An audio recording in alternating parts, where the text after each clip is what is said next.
Hello and welcome to PocketGamer.biz. My name is John Jordan, and today we're looking at Marvel Strike Force. So looking at this as part of our in-app inspector series. In-app inspector is looking at how in-game economies work and looking at how developers are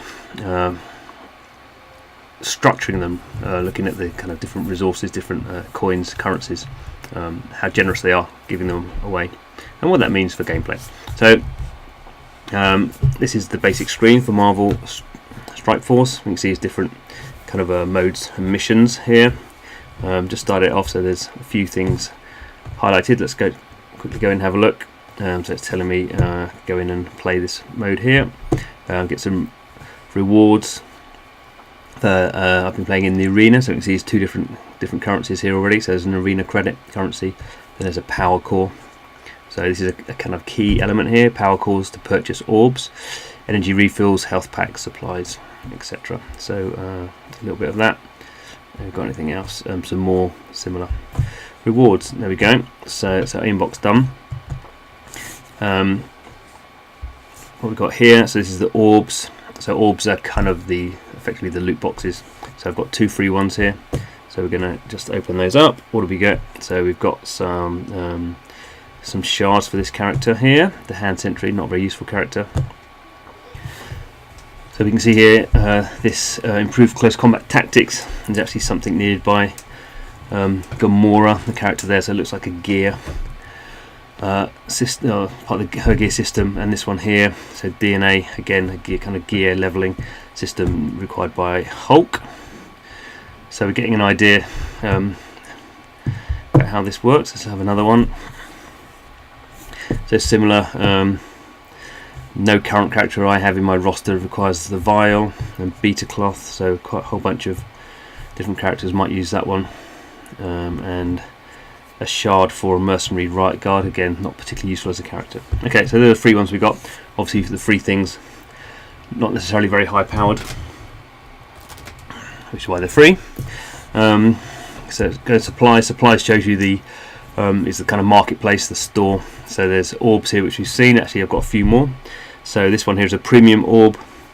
I'm going to be guaranteed at least 15 character shards, so this might be a bit more useful if it's a character that I'm using. So let's open this, see what we get. So again, I've got these items that might be used for certain characters, and then I've got 15 shards of the AIM monstrosity. Not a character I've actually unlocked at the moment, so you can see I need another 28 shards to recruit him or her or it, I suppose. Probably not the character I'm actually going to use at any point, but that's the way of these squad-based RPGs. You end up with a lot of characters, and part of the fun is choosing which ones you want to be part of your squad.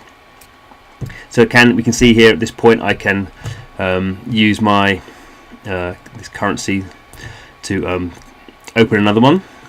Won't do that at the moment. Another orb here. So that was a premium orb there. You can see that's why it's going to cost a lot. There's a Centurion Hunter orb here. So this is going to get me, looks like a specific kind of character. So this one's going to guarantee me at least 2 Yodu shards. He's again not a character I'm using, so I'm not bothered. A basic orb. This is the free one we got before. So again, I've got 5 shards of the Hand Sorceress. Again, a character I have used, but not particularly useful. Okay, so what else we got? Supplies. So as typically with these games, we have a soft currency. This is just this gold. So I'm just buying this stuff because it's part of the daily activity you need to do. So I'm just buying these not because they're very useful to me at the moment. Now this is a bit more interesting. So Jessica Jones and Black Widow are both characters I'm using. So we can see I can spend 450 of these cores to get, and we're going to get 5. Is that worth it? Probably not. So for Black Widow I only need 7 more shards, so 5 is probably not a bad thing to do. So I'll spend that currency to get those shards. No animation there, but you can see now I only need 2 more to rank her up. Some other things here. What we've got here, no characters need those. Any of these any use? Okay, let's buy those. So you can see with the gold, it doesn't really make a lot of odds. I've got loads of it. So the game is actually pretty generous with these. So even this one, like 40,000. I've got 350,000. I mean, can spend a bit of money there. Anything else? Okay, she's one of my characters I use, Gamora. Okay. And there's more. So, you know, a typical kind of store-based currency. And obviously, as we'd expect, power cores. Although I have a lot of them, I have to say I've played this game since it was soft launch, so I've been playing it for 3 months, even though it's just only been out for a few weeks. I've got quite a lot of currency. The game is, I think, fairly generous in terms of the currency it gives and the pacing. You go through stuff quite quickly, but obviously, so I've got 3,500. So that's £40 worth, maybe. So that's $60, not quite $60, $50 worth of power cores that I just earn by playing the game every day. Okay, so I mentioned daily objectives. Let's have a quick look through here so we can see I've done some stuff. So I made 3 supply purchases. What happens? I get rewarded. So these rewards, as I say, pretty generous, I think. I'm getting XP, I'm getting energy, so there's an energy system. There's some other things I can do. So training, do gear. Let's go in and have a quick look at the roster. So this is my roster. So I've unlocked some, obviously plenty more to go. So obviously the more powerful characters, as Iron Man there, I need 310 shards, not got any. Obviously that's the way these games are structured. The really kind of cool things people like, obviously Black Panther, pretty popular character at the moment. So if I wanted to go and unlock him, I can't just buy him. I have to go in and can't even do that. So there's no, I haven't even got to the stage of the game yet where I can kind of grind out the missions that I would need to unlock him. So what else are we going to do? Yeah, roster, sorry. So a few things we can see here. So I've been buying a lot of those resources. So we can see here with Gamora, I can craft these elements together, then equip. So that's what that green arrow is telling me. So that's a useful thing. That's why I was buying those currencies. It's different leveling up. So at certain points, when she gets to character level 55, she's currently level 50. I can increase her assassin strike. These are her moves in the game. Typical shard kind of system here. This is well, we'll go and do that in another way. Actually, I won't do that. There's lots of ways in this game of kind of getting to the same areas. It's a bit more kind of, if I wanted to specifically level her up, I could go in and find more shards and go in and find the missions that I've completed. Then now I can auto win. So it's kind of different ways of doing the same thing. The other thing to do, so we can see here, nothing else. There's these lower level characters that I'm not really playing as at the moment. I could do some gearing on them, but it doesn't really matter. I can do some. I need to level up a character, so let's choose one who isn't level 50. Let's choose Bullseye. So this is this training mechanic. So this is using again another resource. These are kind of training modules, I suppose. I'm just leveling up. As I try and do that, it wants to sell me some more training modules. Not bothered at the moment because I don't really care about Bullseye. I'm only doing this to complete the daily missions because that gives me more resources. So spending some currency to do that. Uppy levels. You can see if I wanted to, I could craft these ones out. I'm not going to bother because the point of this kind of game is to focus your resources on the characters you really care about. So I trained up a character and I'm going to claim some XP, some gold, some more training modules. You can see it's a kind of a looping system. Okay, so quite a lot of things still to do here in the daily objectives, but we can whiz through some of these quite quickly, which is another way of kind of showing you how stuff works. So campaigns. This is the Heroes Assembled is just hero missions. The Villains United is obviously villain missions, and then Nexus is doing your own. You can just choose whatever squad members you want. A few other different ones here, but if you go here, Heroes Assemble. So who have we got? So we can see here I've done quite a few of these missions. Any one of these ones that I've 3-starred, I can then go back and auto play to get the shards. Anyone I'm particularly bothered about. Okay, there's the So this is a character I use, so I can, because I'm 3-starter, I've got energy, I can go in and auto win, so it says how many times I want to play. I can use up 80 energy, do that 5 times, and we can see I got some shards for Night Nurse. And now actually I can level her up by lots of things. Yeah. So I could again spend these cores to refresh and do it again. Not going to do that now, but I'm going to go into villains, because there's a few here that I want to access. So there is Jessica Jones, so I've got 109 energies, so I can auto that one. I've got 6 shards of hers, and there we are, Night Nurse again. So should I do that? I won't do that actually. Let's is there someone else actually? So let's go into the Nexus and see who there is here, who shards I might want. There we are. So there's Gamora. I don't have the energy to do that, so I'm going to have to purchase it with campaign energy. So there's another kind of currency. We can see there I've got 35 of those. So now I can go in and auto win those, use up 60 energy, 80 energy. And who else is there? There's Electra, again, similar thing, use up 80. So we see here there's quite a lot of layers of different resources based around kind of gold and power cores as the kind of soft hard currency, but then lots of other different kind of 2 different energies, and all kind of playing into this leveling up characters in terms of the shards, and then training them as well, and then also having this gear system. So if we go back now to daily objectives, we can see here I've needed to play 3 villain missions, which I did with that autoplay. Similar with hero missions, needed to do 10 campaigns in total. Needed to do 3 auto missions. Obviously some of these things have kind of happened at the same time. What else we got? So challenges. This is just like another system where I can get these different rewards. So every kind of resource needs its own kind of mode.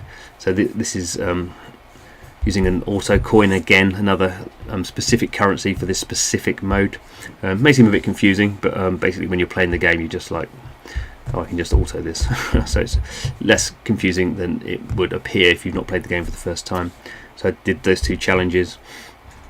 So what have I got to do now? The other ones I have to do is arenas and blitz. So the arena missions are obviously PvP.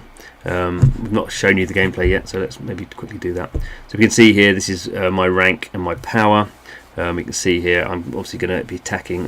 So I can attack people. Yeah, so yeah, these are a higher rank than me. I can kind of see their power. Obviously different characters interact differently with each other. This guy here, Michael C. Griff, has a Wolverine, who's one of the characters just available at launch. So let's have a look. Let's see how we get on. So that's my team. I could swap someone out. So my lowest level character is probably Black Widow. So I could swap Black Widow for Luke Cage. Let's see how that goes. He's a tank kind of character.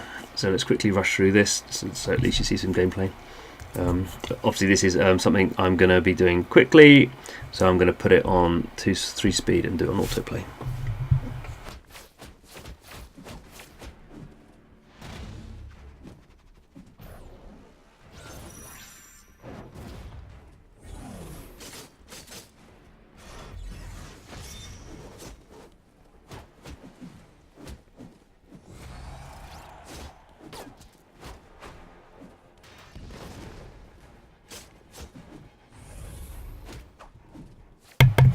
So a quick commentary what's going on here. So I'm doing not too badly at the moment. He's lost one of characters.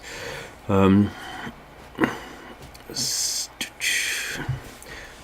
got Spider-Man. So we slow it down a bit. I think it's nice to see what's going on. So there's healing going on. There's nice, really good animation. So Spider-Man dodged that one, and he dodged that one. So Spider-Man's obviously, you know, that kind of dodgy type character, but he's not going to dodge. Jessica Jones, Bones just gone in there on Spider-Man. Spider-Man's done a bit of stuff on Spider-Man, and we see obviously the health bars at the top. You know, Spider-Man dodged Spider-Man there.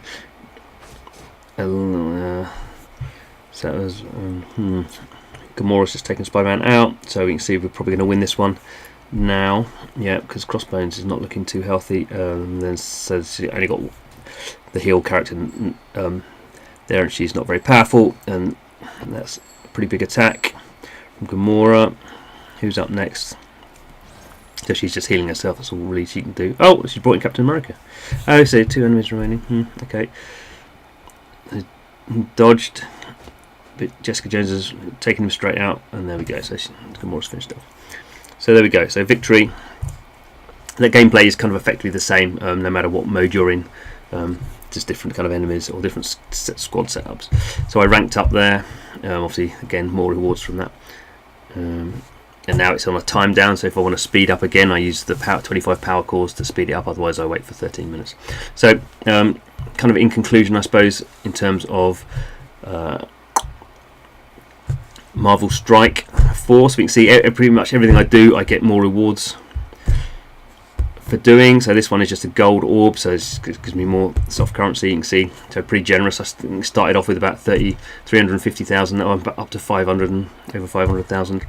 I've done a milestone because I've done stuff. I mean, this game, as I say, is very, very generous.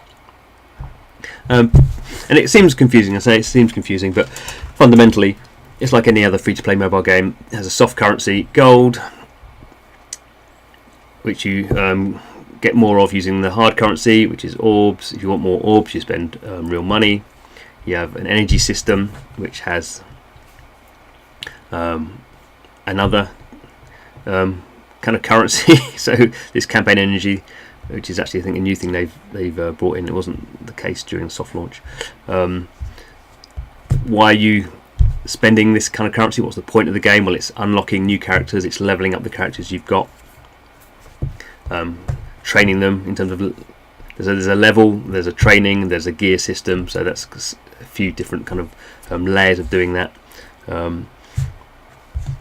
And there's also not really gone into this. It's not part of the monetization particularly, but there is an alliance system, so that's obviously more a retention model. So this is the alliances. You join an alliance and you can do other kind of modes. There's a new mode coming, Alliance Wars coming fairly soon. It's quite a big deal, but you can do these Alliance War coming soon, but at the moment you can do alliance raids. So fundamentally a really strong IP, a very strong kind of squad based metagame, and a very generous in-app purchase economy, resource economy. Maybe not the simplest to understand, but it all really flows. And I think one of the reasons it's not very complicated is you just get so much of this resource that you're never kind of stuck with what to do. There's always just loads of it. That may change obviously as you get to the higher level. So I'm level 50 at the moment in the game. The level cap at the moment has just been increased to 60. But as I said, up to that point I've not really had any not really felt I've been gated in any way. I've not really felt there's been any resource bottleneck. So that's why I've been enjoying it. So there we go. Thanks for watching the video. Check out the article, our in-app inspector series, where we go through and we look at free-to-play mobile games and look at the kind of resource economy and try and do a bit of analysis on what the developer's trying to do. But thanks for watching this one, and hope to see you again soon.